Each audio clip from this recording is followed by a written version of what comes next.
Hello friends, good morning. खम्मागणी, how are you? Myself Masooda Parveen एक बार फिर से हाजिर हूँ आप सभी के बीच में। और हम पढ़ रहे थे राजस्थान हिस्ट्री में राजस्थान की प्राचीन सभ्यताएं। कल हमने पढ़ा बैराट सिविलाइजेशन के लिए और आज हमारा टॉपिक रहेगा गणेश्वर सभ्यता। गणेश्वर सभ्यता किस प्रकार की सभ्यता है? यह ताम्रयुगीन सभ्यता है। किस प्रकार की सभ्यता है दोस्तों? ताम्रयुगीन सभ्यता। जब हमने इतिहास पढ़ना शुरू किया था तब मैंने आपको बताया था कि मनुष्य ने सबसे पहले किस धातु का प्रयोग किया? तांबे का, फिर कांसे का और उसके बाद किसका प्रयोग किया था? लोहे का। तो ये किस प्रकार की सभ्यता है? ताम्रयुगीन सभ्यता। ताम्रयुगीन सभ्यता की जननी किसे कहा जाता है? तो ताम्रयुगीन सभ्यता की जननी भी किसे कहा जाता है? गणेश्वर को कहा जाता है। अर्थात गणेश्वर सभ्यता का उपनाम क्या है? ताम्रयुगीन सभ्यता की जननी। एक नाम मिलता है पुरातत्व का पुष्कर। पुरातत्व का पुष्कर भी किसे कहा गया? गणेश्वर को कहा गया। अब क्यों कहा गया वह देखिए। गणेश्वर को इसलिए कहा गया है क्योंकि सिंधु घाटी सभ्यता में जो आपके तांबे की सप्लाई हुआ करती थी वो कहाँ से होती थी? यहाँ से होती थी। इसलिए इसे क्या नाम दिया गया है? पुरातत्व का पुष्कर नाम दिया गया है। तो ये है आपके गणेश्वर सभ्यता के उपनाम। एक है ताम्रयुगीन सभ्यता की जननी, दूसरा है पुरातत्व का पुष्कर। अब हम बात करते हैं गणेश्वर सभ्यता कहाँ पर स्थित है। तो देखिए दोस्तों, गणेश्वर सभ्यता राजस्थान में कहाँ पर स्थित है? राजस्थान में सीकर जिले में स्थित है। सीकर जो जिला है शेखावटी क्षेत्र में, वहाँ पर एक तहसील है जिसका नाम है नीम का थाना। नीम का थाना तहसील से लगभग 15 किलोमीटर दूर एक गांव आता है जिसका नाम क्या है? रेवासा। रेवासा आपके कहाँ पर है? सीकर में। फेमस है जीर्ण माता का मंदिर यहाँ पर बना हुआ है। रेवासा में आपके पहाड़ियां हैं, खंडेला की पहाड़ियां। खंडेला की पहाड़ियों के पास एक नदी मिलती है जिसका नाम क्या है? कांतली नदी। कांतली नदी कह सकते हैं या इसे ही क्या नाम दिया गया? कांठली नदी भी नाम दिया गया। कांतली नदी या कांठली नदी के मुहाने पर एक सभ्यता विकसित हो रही है, नदी बह रही है। इधर एक सभ्यता विकसित हुई। वह सभ्यता कौन सी है? गणेश्वर सभ्यता है। अर्थात सीकर जिले में वर्तमान में आपके नीम का थाना से 15 किलोमीटर के डिस्टेंस पे एक गांव है रेवासा। रेवासा बहुत ही फेमस है, जीर्ण माता का मंदिर यहाँ पर है। और यहाँ पहाड़ी है खंडेला की पहाड़ियां, वहां से एक नदी निकल रही है कांतली नदी। और कांतली नदी के मुहाने पर एक सभ्यता विकसित हुई। वह कौन सी है? गणेश्वर सभ्यता। अब अगला जो प्रश्न है वह है कि इस सभ्यता की खोज किसने की? तो देखिए, हम बात करते हैं इस सभ्यता की खोज की। तो बताया गया 1972 में 1972 में R.C. अग्रवाल जो है, रतन चंद्र अग्रवाल ने इस सभ्यता की खोज की थी। R for Ratan, C for Chandra. Ratan Chandra Agarwal ने इस सभ्यता की खोज की। फिर उसके बाद कई जगह पुस्तकों में आपको डायरेक्ट ऐसा भी लिखा हुआ मिल सकता है 72 से 76, 77 इस तरीके से लिखा हुआ मिल जाएगा। या फिर आपको ऐसा लिखा हुआ मिलेगा 1972 में रतन चंद्र अग्रवाल ने इसकी खोज की थी। उसके बाद 1977 में रतन चंद्र अग्रवाल और विजय कुमार, दो बंदे हैं, रतन चंद्र अग्रवाल और साथ में एक बंदा आता है विजय कुमार, ने इसका जो है व्यापक स्तर पर उत्खनन कार्य करवाया।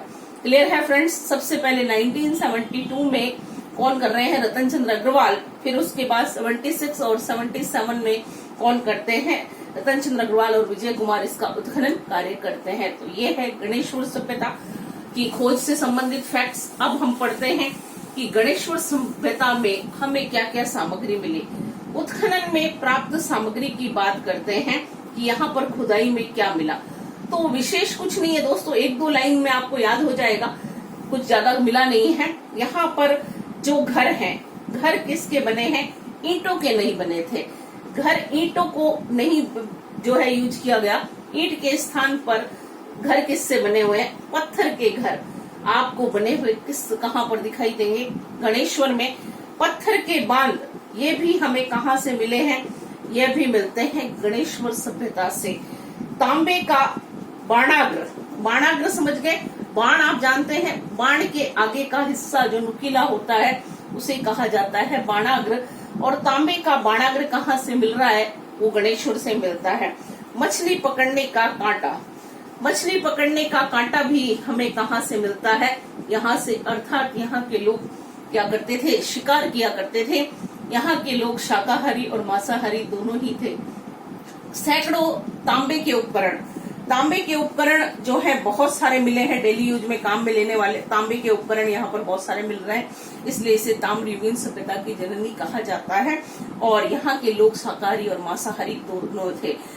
गणेश्वर सभ्यता से जुड़े दो स्थल हैं, एक तो आता है खेतड़ी जो कि कहाँ पर है? झुंझुनू में, और दूसरा आता है होदरीबा जो कि कहाँ पर है? अलवर में। दोनों ही इससे जुड़े हुए हैं, तांबे से जुड़े हुए हैं।